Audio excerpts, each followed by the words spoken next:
இங்கிலீஷ்ல ஒரே மாதிரி சவுண்ட் வர வார்த்தைகள் உங்களை எப்போவாவது கன்ஃபியூஸ் பண்ணிருக்கா அப்படின்னா இந்த விளக்கம் உங்களுக்காகத்தான். வாங்க, இங்கிலீஷ் மொழியில ஒளிஞ்சிருக்கிற ஒரு செம்ம ஃபன்னான ரகசியத்தை இன்னைக்கு நாம பார்க்கலாம். ஹோமோஃபோன்ஸ்.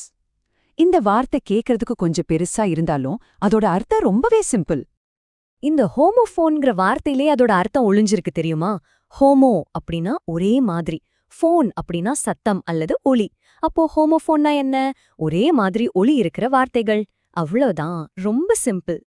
இத மட்டும் நல்லா ஞாபகம் வச்சுக்கோங்க. சவுண்ட் ஒன்னா இருக்கும், ஆனா அர்த்தமும் வேற, ஸ்பெல்லிங்கும் வேற. இதுதான் ஹோமோஃபோன்ஸோட மொத்த ரகசியமே. இன்னும் ஈஸியா புரிஞ்சுக்கணுமா? வாங்க சில உதாரணங்களை பார்க்கலாம்.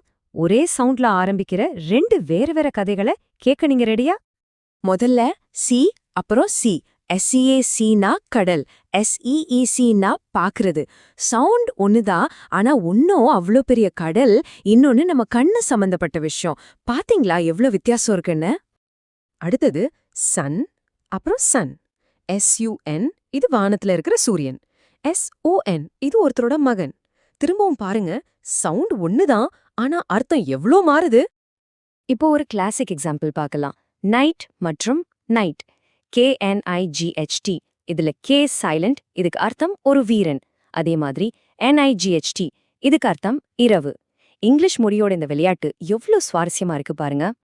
கடைசியா பேர், அதாவது ஜோடி. அப்புறம் பேர், அதாவது பேரிக்கா பழம். இப்போ உங்களுக்கு ஹோமோஃபோன்னா என்னன்னு தெளிவா புரிஞ்சிருக்கும்னு நினைக்கிறேன். இப்போ ஒரு ரொம்ப முக்கியமான விஷயத்துக்கு வருவோம். நிறைய பேர் ஹோமோஃபோன்ஸோட குழப்பிக்கிற இன்னொரு வகை வார்த்தை இருக்கு. அதுதான் ஹோமோனிம்ஸ். ரெண்டுக்கும் என்ன வித்தியாசம்னு புரிஞ்சுக்கிறது ரொம்ப முக்கியம். இந்த டேபிள கொஞ்சம் பாருங்க. ஹோமோஃபோன்ஸ்ல சவுண்ட் ஒன்னா இருந்தாலும் ஸ்பெல்லிங் வேறையா இருக்கும். உதாரணத்துக்கு நம்ம பார்த்த சி, சி.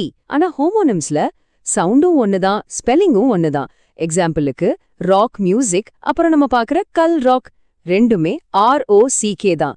இந்த சின்ன வித்தியாசம் தான் ரொம்ப முக்கியம். சரி, இப்போ நீங்க கத்துக்கிட்டத ஒரு சின்ன டெஸ்ட் பண்ணி பார்க்கலாமா? உங்களுக்காக ரெண்டே ரெண்டு கேள்விதான். ரெடியா இருங்க. முதல் கேள்வி, I thought it might dash. இந்த காலி இடத்துல எந்த வார்த்தை சரியா வரும்? ரேனா, ரேனா, ரோயினா இல்ல ரேனா? கொஞ்சம் யோசிங்க. சரியான பதில் ரெயின். நான் மழை வரும்னு நினைச்சேன் அப்படிங்கிற அர்த்தம் வர்றதுக்கு ரெயின் தான் கரெக்ட். ஏன்னா அதுதான் மழைய குறிக்குது. மத்த வார்த்தைகளும் கேட்க ஒரே மாதிரி இருந்தாலும் இந்த இடத்துக்கு அது செட் ஆகாது. சூப்பர். சரி, அடுத்த சவால். மெடல்னா நமக்கு தெரியும், ஜெயிக்கிறவங்களுக்கு கொடுக்கற பதக்கம். இப்போ மத்தவங்க விஷயத்துல தலையிடுறதுன்னு அர்த்தம் வர இதுக்கு இணையான ஹோமோஃபோன் எதுன்னு கண்டுபிடிங்க பார்க்கலாம். ஆப்ஷன்ஸ்: மெடல், மடல் இல்ல மிடல். கரெக்டா கண்டுபிடிச்சிட்டீங்க. அது மெடல் தான். MEDDLE.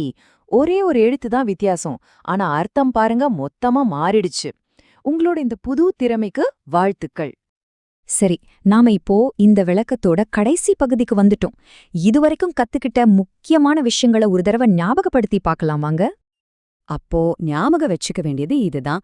ஹோமோஃபோன்ஸ்னா சவுண்டு ஒன்னு, ஆனா ஸ்பெல்லிங்கும் அர்த்தமும் வேற வேற.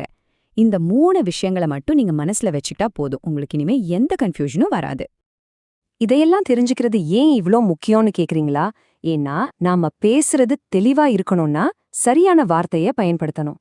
ஒரு சின்ன எழுத்துப்பிழை கூட நாம சொல்ல வர்ற விஷயத்தோட மொத்த அர்த்தத்தையுமே மாத்திரும். சரியான வார்த்தைகளால தான் நாம எண்ணங்களை துல்லியமா மத்தவங்களுக்கு புரிய வைக்க முடியும். இப்போ ஹோமோஃபோன்ஸோட சீக்ரெட் உங்களுக்கும் தெரிஞ்சிருச்சு.